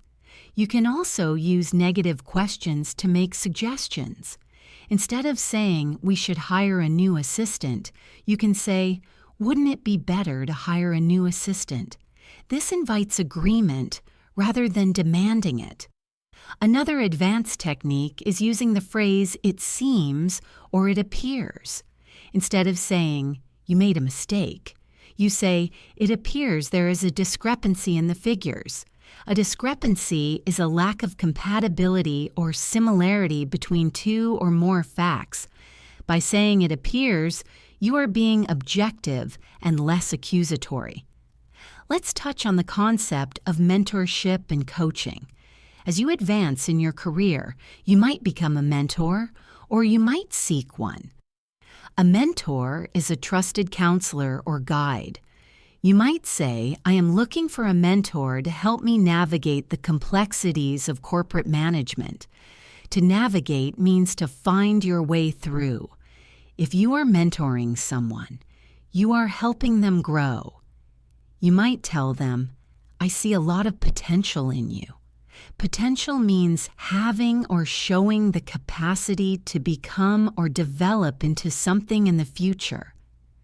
In coaching conversations, we often talk about a growth mindset versus a fixed mindset.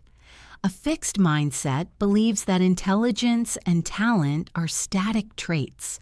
A growth mindset believes that abilities can be developed through dedication and hard work. You can say in an interview or a review, I pride myself on having a growth mindset.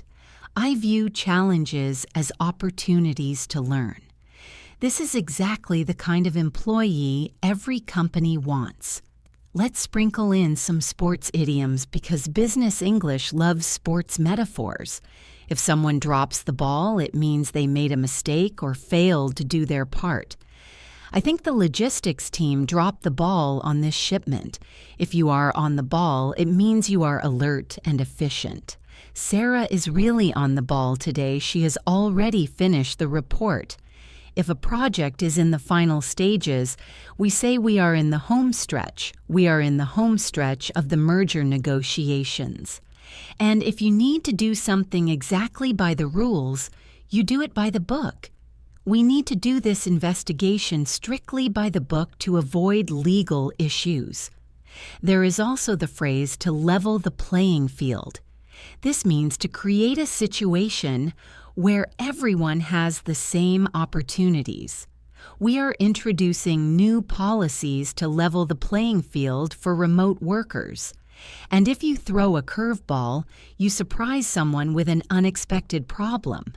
The client really threw us a curveball with that last-minute request. Let's focus on your listening skills again. In advanced conversations, people often use discourse markers to signal their intent. If someone says, "Having said that," they are about to introduce a contrasting point. For example, the project is very expensive. Having said that, the potential returns are huge. It is like saying, "However." If someone says, "With all due respect," brace yourself, because they are about to disagree with you. With all due respect, I think you are overlooking a key detail. If someone says, at the end of the day, they are summarizing the most important point. At the end of the day, customer satisfaction is our priority. Understanding these markers helps you follow the logic of the conversation. It helps you anticipate what is coming next. This is a key skill for listening comprehension exams like IELTS or TOEFL, but it is even more important in real life. Let's talk about the physical environment of the office again. We have open-plan offices where there are no walls. Some people love them, some hate them. You might say, the open-plan office is great for collaboration, but it can be distracting. To be distracted means to lose focus. If you need to focus, you might book a huddle room. A huddle room is a small meeting room for 2 or 3 people. Or you might work from a hot desk. Hot desking is a system where employees do not have their own desk, but choose any available desk when they arrive. Today I am hot desking on the 3rd floor. If you are working remotely, you might be a digital nomad. A digital nomad is someone who uses technology to work from anywhere in the world, often while traveling. This lifestyle is becoming more popular. You might say, I am planning to work as a digital nomad from Bali for a month. This requires a company that is remote first. A remote-first company designs its processes around remote workers, not office workers. I want to give you a challenge regarding your vocabulary. I want you to stop using the word good. Good is a boring word. In business, be more precise. Instead of saying a good idea, say an innovative idea or a practical solution. Instead of saying a good job, say an exemplary performance. Exemplary means serving as a desirable model representing the best of its kind. Instead of saying a good meeting, say a productive session. Expanding your adjective range makes you sound more intelligent and articulate. Let's practice a few more synonyms. Instead of big, use substantial or significant. We made a substantial profit. Instead of small, use minor or negligible. The error was negligible, so we ignored it.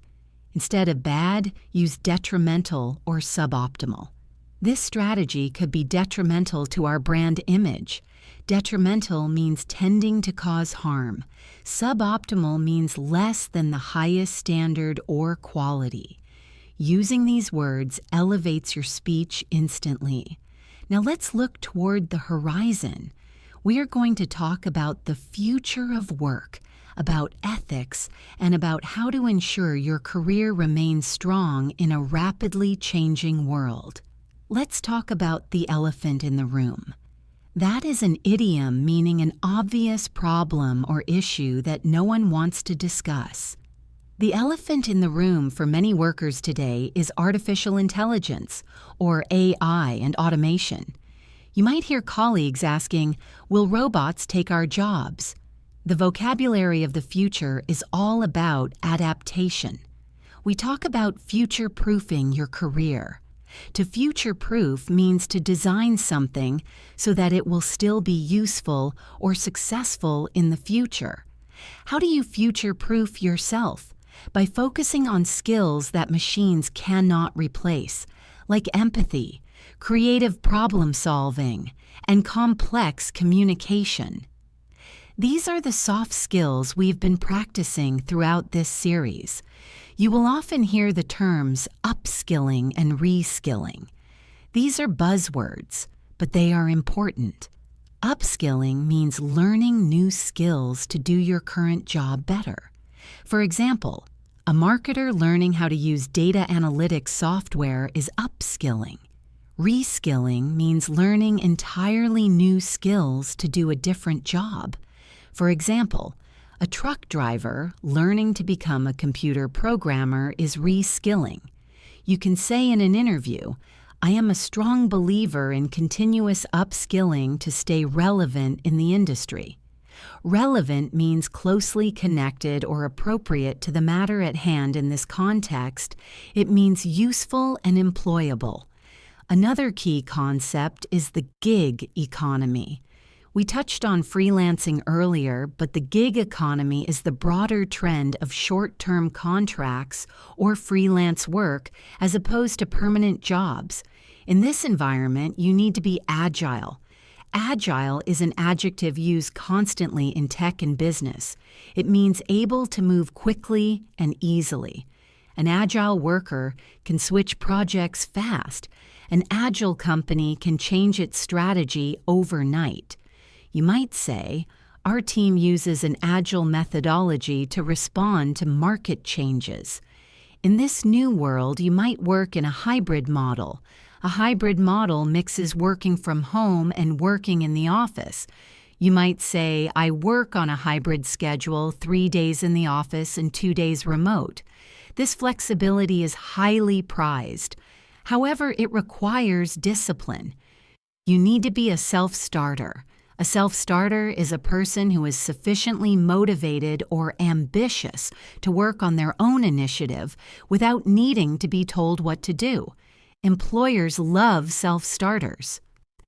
Let's shift to a very serious topic, workplace ethics. Ethics are moral principles that govern a person's behavior. In business, integrity is everything. Integrity is the quality of being honest and having strong moral principles. You might say, our company prides itself on its integrity and transparency. Transparency means operating in such a way that it is easy for others to see what actions are performed. It is the opposite of secrecy. You will often have to deal with confidentiality. Confidentiality means keeping private information secret. You might have to sign an NDA, which stands for non-disclosure agreement. If you are working on a secret project, you can say, I cannot discuss the details as I am under an NDA. This is a very professional way to say it is a secret. We also talk about compliance. Compliance means the action or fact of complying with a wish or command, usually legal rules. We need to ensure full compliance with the new data protection laws. Sometimes you might see something wrong at work. Maybe someone is stealing or lying. If you report this, you are a whistleblower. A whistleblower is a person who informs on a person or organization engaged in illicit activity. It is a brave position to be in. Companies often have a whistleblower policy to protect these people. You might say, I felt an ethical obligation to report the discrepancy. An obligation is a duty or commitment. Let us begin with the language of money. Even if you do not work in a bank, you need to understand financial news to be a well-rounded professional. You often hear about the stock market. When the market is doing well and prices are going up, we call it a bull market. Think of a bull charging forward. When the market is doing poorly and prices are falling, we call it a bear market. Think of a bear hibernating. You might hear a colleague say, "We are investing heavily because we are in a strong bull market right now." When we talk about company budgets, we use colors. If a company is making a profit, we say it is in the black. Black ink was traditionally used to record profits. If a company is losing money, we say it is in the red. Red ink was used for debts. You might say, our goal for this quarter is to get the department back in the black. We also talk about the bottom line. I mentioned this before as a summary, but literally it refers to the net income.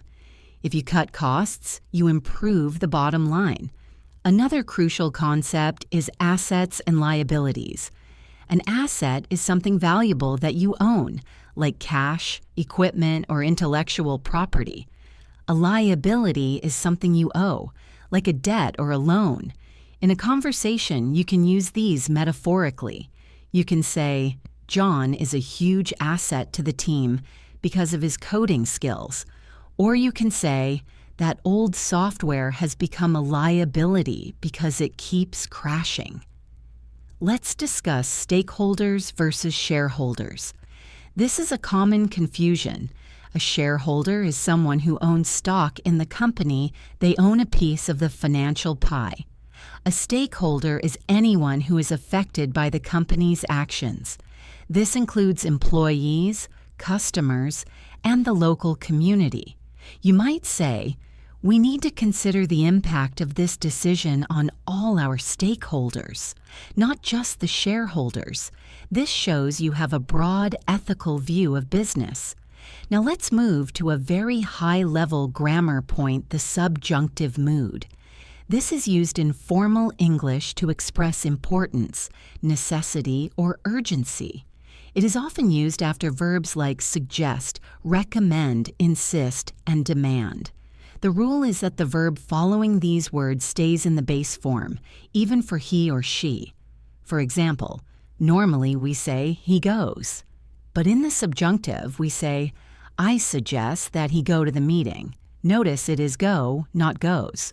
Or it is essential that she be on time, not she is. Let's practice this. Imagine you are giving a formal recommendation. "I recommend that the company invest in new servers. I insist that the manager acknowledge the mistake. It is vital that we remain calm." Using the subjunctive correctly is a subtle signal that your English is at a C2 or native level. It sounds very professional and authoritative in written reports and board meetings. Another advanced grammar structure is inversion. We use this for emphasis, usually with negative adverbs. Instead of saying, "I have never seen such a mess," you can say, "Never have I seen such a mess." The verb comes before the subject. This is very dramatic and rhetorical. You might use it in a speech. Rarely do we see such dedication. Not only did they finish the project, but they also came in under budget. Under no circumstances should you share your password. This structure commands attention. Now let's navigate the intimidating world of legal English. You do not need to be a lawyer, but you do need to understand contracts. When you sign a contract, you are agreeing to the terms and conditions. If a contract is valid, we say it is binding. This means you must follow it. If there is a mistake or it is illegal, we say the contract is null and void. This means it has no legal force. You might say, because they did not sign the document, the agreement is null and void. Contracts are made up of clauses. A clause is a specific section or paragraph.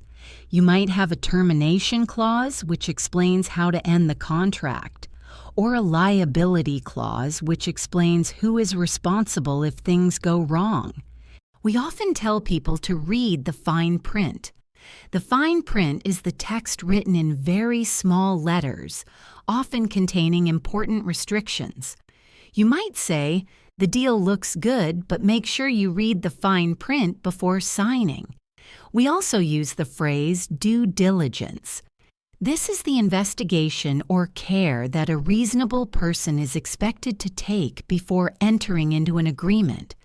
If you are buying a company, you do your due diligence.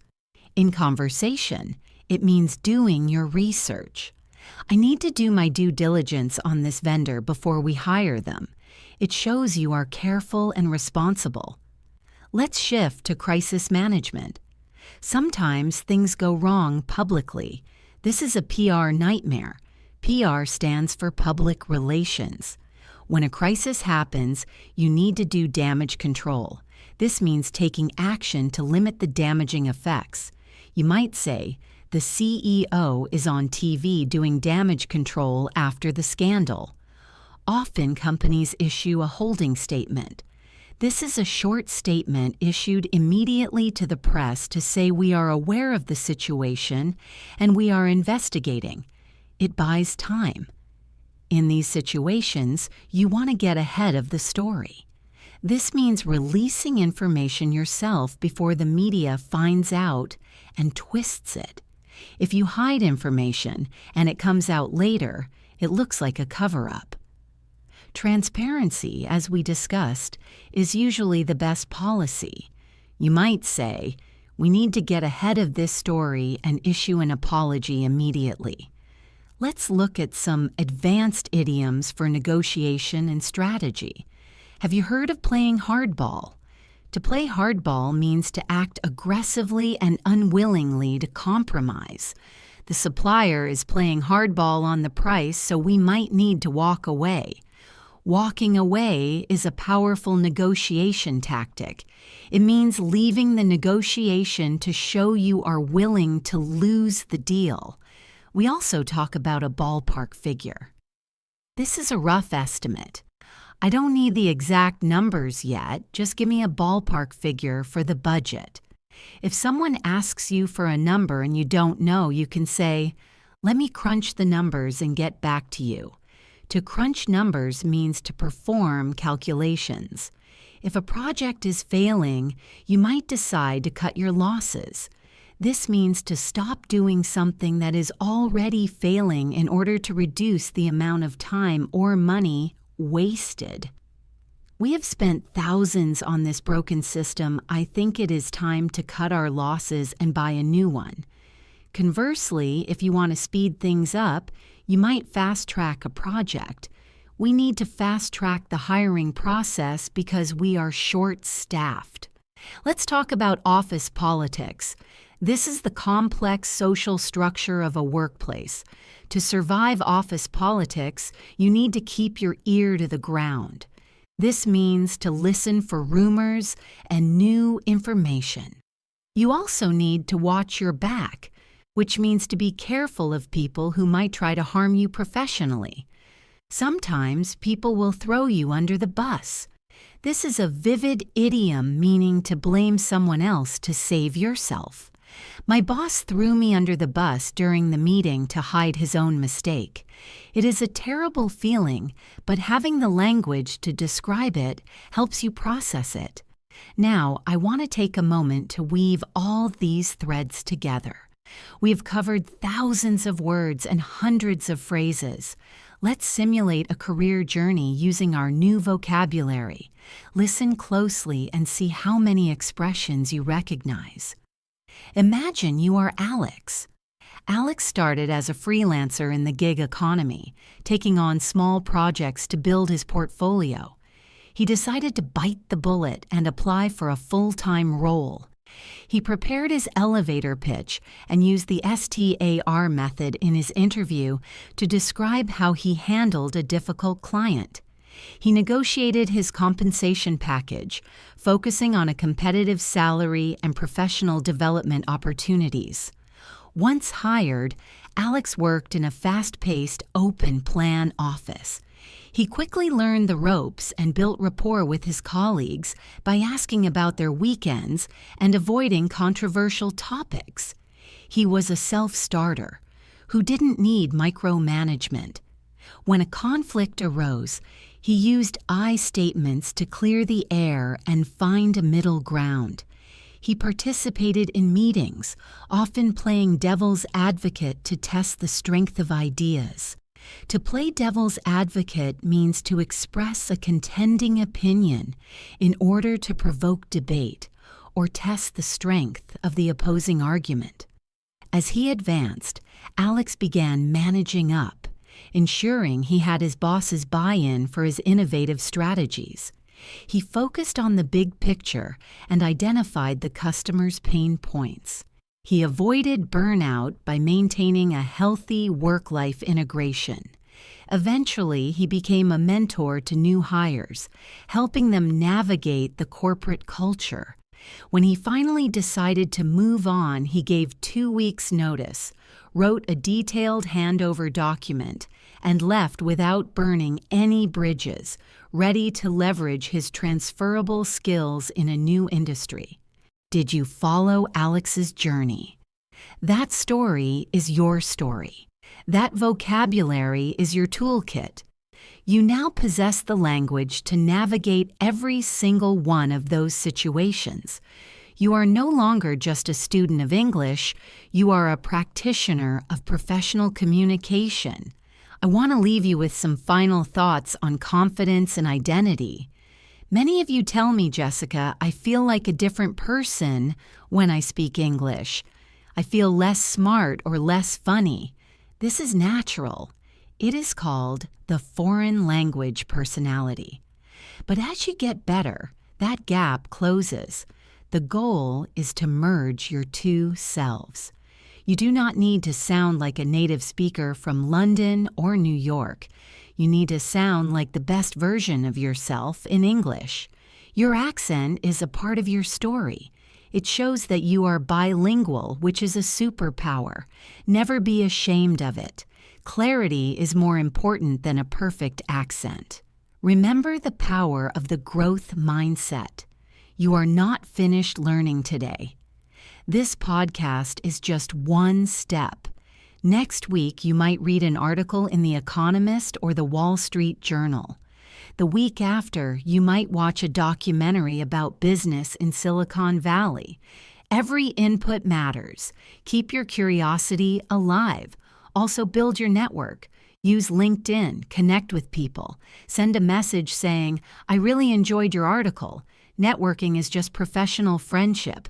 Be kind, be helpful, and be genuine. The old saying is, it is not what you know, it is who you know. In reality, it is both. It is what you know, who you know, and how well you can communicate with them. If you ever feel stuck, go back to the basics we discussed in part 1. Take a deep breath. Speak slowly. Use simple sentences. Subject, verb, object. There is no shame in simplicity. In fact, the best leaders often speak in the simplest terms. They make the complex clear. Be a clarifier, not a confuser. I want to give you a specific call to action for this week. I want you to identify one area of your professional English that makes you nervous. Is it phone calls? Is it small talk? Is it writing reports? Identify it and then attack it. Dedicate 1 hour this week to just that topic. Write out scripts. Practice in the shower. Record yourself. Face the fear. Action cures fear. Thank you. Thank you for letting me be your guide. Thank you for your time, which is your most valuable asset. Creating this series for English in Advance has been a joy for me. I can imagine you listening to this on your commute, in the gym, or while cooking dinner. I imagine you nodding along, taking notes, and mouthing the words. That effort you are putting in is invisible to most people, but it is building a visible future of success. Please, if this series has helped you, do me a small favor.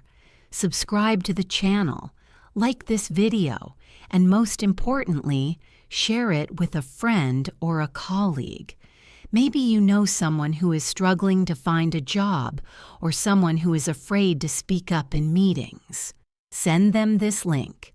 Help them unlock their potential. We rise by lifting others. And leave a comment below. I want to know your success stories. Did you ace an interview? Did you finally understand a joke in a meeting? Did you send a perfect email? Tell me. I want to celebrate with you. This community is here for you. I am Jessica. This has been your masterclass on Workplace English. You are ready. You are capable. You are prepared. Now go out there and show the world what you can do. Until next time, keep learning, keep growing, and speak English with confidence. Goodbye for now.